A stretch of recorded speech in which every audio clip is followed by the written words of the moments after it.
Assalamualaikum warahmatullahi wabarakatuh. Alhamdulillahirabbil alamin. Alhamdulillahilladzi hadana lihadza wa ma kunna linahtadiya laula an hadana Allah. Allahumma salli wa sallim wa barik ala sayyidina wa maulana Muhammad wa ala alihi wa sahbihi wa man sara ala nahjihi ila yaumiddin. Rabbi shrah li sadri wa yassir li amri wa hlul 'uqdatam min lisani yafqahu qawli. Allahumma 'allimna ma yanfa'una wanfa'na bima 'allamtana. Rabbana zidna 'ilman warzuqna fahma. Amma ba'd. Sidang hadirin hadirat Bapak sekalian yang dimuliakan oleh Allah Subhanahu wa taala. Pada malam yang bahagia ini kita kembali bertemu dalam kajian malam Kamis. Pada malam yang bahagia ini kita akan membahas tentang bulan Sya'ban. Karena kalau kita lihat kalender, sebagian kalender malam ini sudah 10 Sya'ban. Tapi ada juga sebagian kalender masih 9 Sya'ban. Jadi ada apa dengan bulan Sya'ban? Lalu apa keistimewaan nisfu Sya'ban? Apakah ada amalan-amalan yang khusus untuk kita amalkan di malam nisfu Sya'ban? Ini yang akan kita bahas pada malam yang berbahagia ini. Di samping kita juga akan menjawab beberapa pertanyaan-pertanyaan yang telah dikirimkan kepada kita baik melalui YouTube Natari ataupun YouTube pribadi ataupun melalui grup WhatsApp. Pertama, kita dahulukan dengan hadis yang diriwayatkan oleh Imam Al-Baihaqi dari Usamah bin Zaid bahwa beliau pernah bertanya kepada Rasulullah SAW, "Ya Rasulullah, kami ada kalanya melihat engkau berpuasa terus, sehingga kami bertanya-tanya, kapan hari yang engkau berbuka? Dan ada kalanya kami melihat engkau berbuka terus, sehingga kami bertanya-tanya, kapan kiranya Rasulullah SAW akan berpuasa, kecuali di satu bulan. Setiap kali tiba bulan itu kami melihat engkau selalu banyak berpuasa." Lalu Rasulullah SAW bertanya, "Bulan apa yang kamu maksudkan?" "Bulan Sya'ban ya Rasulullah." Lalu Rasulullah SAW bersabda, "Dzaka syahrun yaghfalu anhu katsirun minan nas." Tahukah kamu, bulan Sya'ban itu adalah bulan yang sering dilalaikan oleh manusia. Baina Rajab wa Ramadan. Di antara dua bulan yang mulia, dua bulan yang sering diagungkan oleh umat manusia, yaitu Rajab sebagai salah satu daripada bulan haram dan Ramadan sebagai bulan yang dilipat gandakan amal ibadah yang kita lakukan di dalamnya. Wa huwa syahrun turfa'u fihi al-a'mal ila Allah. Tahukah kamu bahwa bulan Sya'ban itu adalah bulan yang dilaporkan, diangkatnya amalan-amalan manusia kepada Allah Subhanahu wa taala. Wa uhibbu ay yurfa'a 'amali wa ana sha'im. Saya mau ketika diangkat amalanku dalam kondisi sedang berpuasa. Bulan Sya'ban, dari kata Sya'ban ada alif dan nun, Sya'ban. Sama seperti Ramadan, ada alif dan nun. Sama seperti Rahman, ada alif dan nun. Sama seperti Salman, ada alif dan nun. Alif dan nun di sini menunjukkan sangat. Kalau dalam ilmu sharaf dinamakan dengan sighah mubalaghah. Sebuah wazan atau timbangan kata yang di dalamnya mengandung makna sangat, atau maha. Rahim itu sayang. Tapi kalau Rahman, maha penyayang. Syab'un kenyang. Tapi kalau syab'an sangat kenyang. Ghadab, marah. Tapi kalau ghadban, marah sekali. Begitu juga dengan Sya'ban dan Ramadan. Sya'ban dari kata sya'bun, artinya bercabang.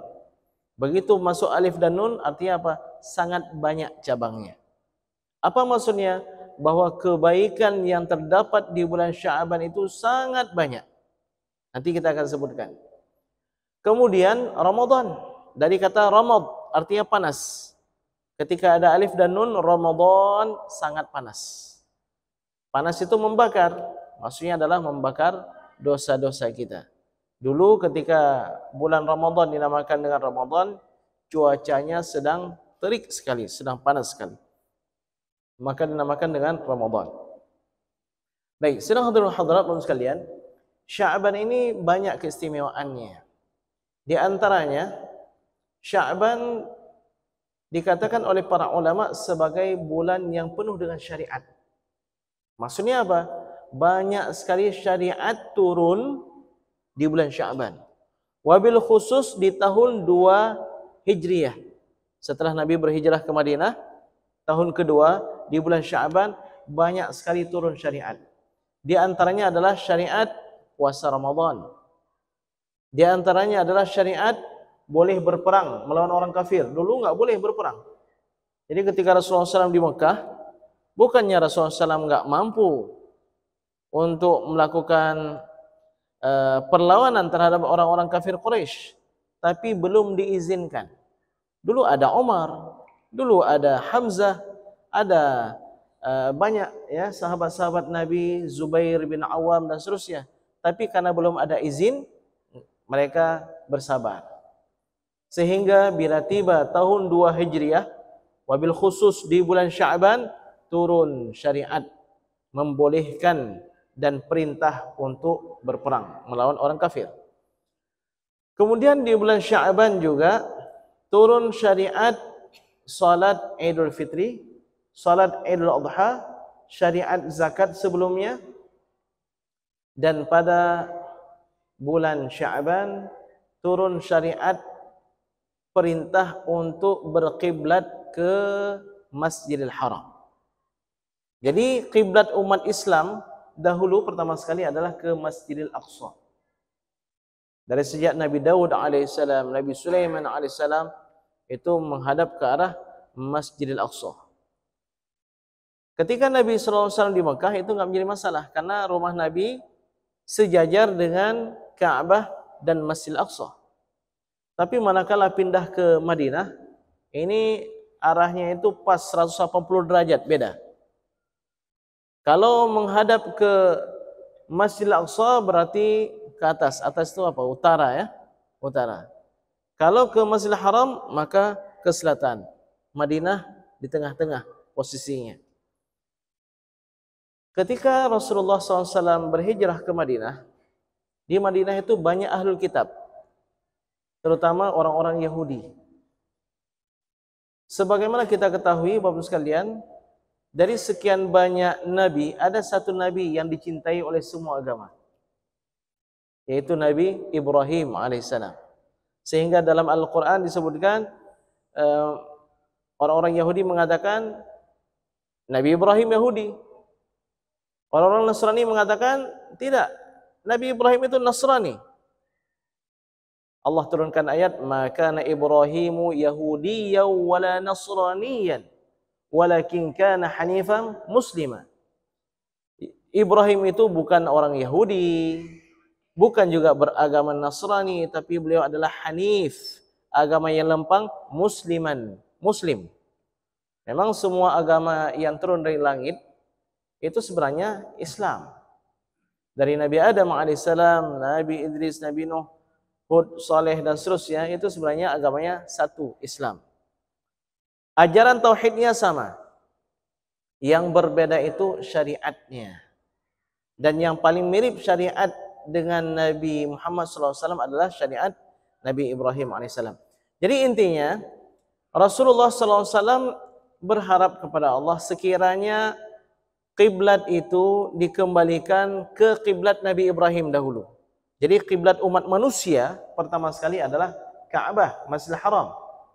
Namun di kemudian hari dipalingkan ke arah Masjidil Aqsa.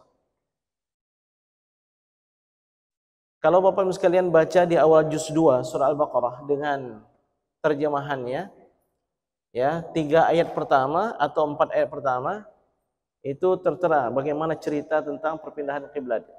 Qad nara taqalluba wajhika fis sama'. Kami telah melihat wajah engkau wahai Muhammad bolak-balik lihat ke langit. Maksudnya kapan turun malaikat Jibril?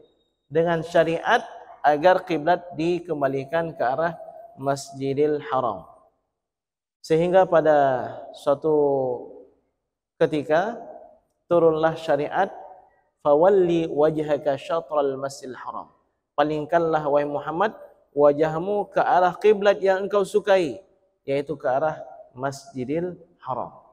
Perpindahan kiblat itu terjadi di bulan Sya'ban tahun 2 Hijriah, wabil khusus di tanggal 15-nya, atau kita mengatakan di nisfu Sya'ban-nya terjadi pemindahan kiblat. Kalau Bapak Ibu sekalian ada berangkat umrah atau haji, itu di Madinah ada namanya Masjid Qiblatain. Masjid 2 kiblat. Apa maksudnya? Beberapa orang sahabat ikut bersama Nabi salat berjamaah, salat subuh.